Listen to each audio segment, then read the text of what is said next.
টানা 2 সিরিজ জয়, ব্যাটিংয়ের দৈন্যদশা আর মিরপুরের সেই পুরনো স্লো উইকেট। পাকিস্তান সিরিজের পর আলোচনায় 3 ইস্যু। সামনে এশিয়া এবং বিশ্বকাপ, টাইগাররা কি সঠিক প্রস্তুতি নিতে পারছে, নাকি বৈশ্বিক মঞ্চে ব্যর্থ হওয়ার পর আবারও পুরনো অজুহাত দিবে সঠিক প্রস্তুতির অভাব বলে।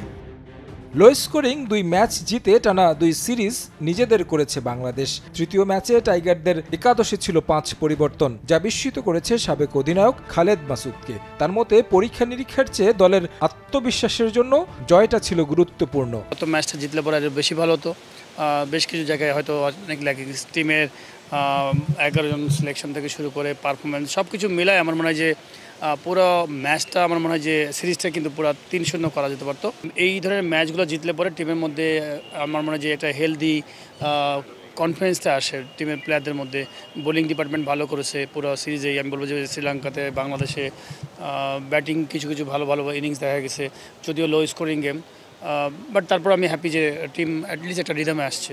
উইকেট নিয়ে বিস্তর সমালোচনা করে গেছে পাকিস্তান। হেড কোচের পর অধিনায়ক সালমান আলী আগার মতে এই উইকেটে খেলে আর যাই হোক এশিয়া কাপের প্রস্তুতি হতে পারে না। আসন্ন 2 মেগা ইভেন্টের জন্য তাহলে টাইগাররা প্রস্তুতি নেবে কোথায়, তার একটা পথ বাতলে দিলেন সাবেক এই অধিনায়ক। বর্ষাকালে আপনার যখনই ম্যাচ হবে তখনই কিন্তু এই 130, 40 বা 50 রানের খেলা হবে।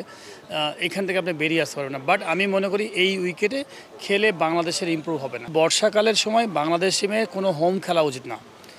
হয়তো ম্যাচ জিতবো, সিরিজ জিতবো, এরকম উইকেটে খেলে আপনি যে কোনো ওয়ার্ল্ডের বড় দেশ নিয়ে আসেন, অস্ট্রেলিয়া বলেন, নিউজিল্যান্ড বলেন, ইংল্যান্ড বলেন, তারা কেউ কিন্তু এখানে খেলতে পারবে না। তাদের সাথে আপনি 100% আমি বলে রাখবো যে তাদের সাথে ম্যাচ জিতবেন, বিকজ এরকম উইকেটে তারা খেলে অভ্যস্ত না। এই জুলাই, আগস্ট, সেপ্টেম্বর এই 3টা মাস বাংলাদেশের উচিত যে একদম অ্যাওয়ে ম্যাচ খেলা। সিরিজগুলোকে এভাবে চিন্তা করা যে এই 3টা মাস আমাদের এরকম উইকেটে না খেলে আমরা ওয়ার্ল্ডের সাথে যদি আমরা খেলতে চাই ভালো লেভেলে, তাহলে হয়তো দেখা হলো সাউথ আফ্রিকা, অস্ট্রেলিয়া, ইংল্যান্ড, যেসব জায়গায় ড্রাই সিজন আছে, ভালো উইকেট আছে, সেই সব জায়গাগুলো আমার অ্যাওয়ে ম্যাচ খেলা উচিত। তুলনামূলক ভালো উইকেটেও শেষ ম্যাচে টাইগার ব্যাটাররা ব্যর্থ হয়েছে বাজেভাবে। তবে শেষ ম্যাচের পারফরমেন্স নিয়ে না ভেবে টানা 2 সিরিজ জয়কে বড় করে দেখছেন সাবেক নির্বাচক হাবিবুল বাশার। তরুণ এই দলকে সময় দেওয়ার পক্ষে তিনি। টি-20 ফরম্যাটে আপনি একটা ম্যাচ আপনার ব্যাট ডে যেতেই পারে, এবং পাকিস্তান কিন্তু খুব টপ সাইড টি-20তে। কিছুদিন আগে কিন্তু তাদের কাছে আমরা 3-0 হেরে এসেছি।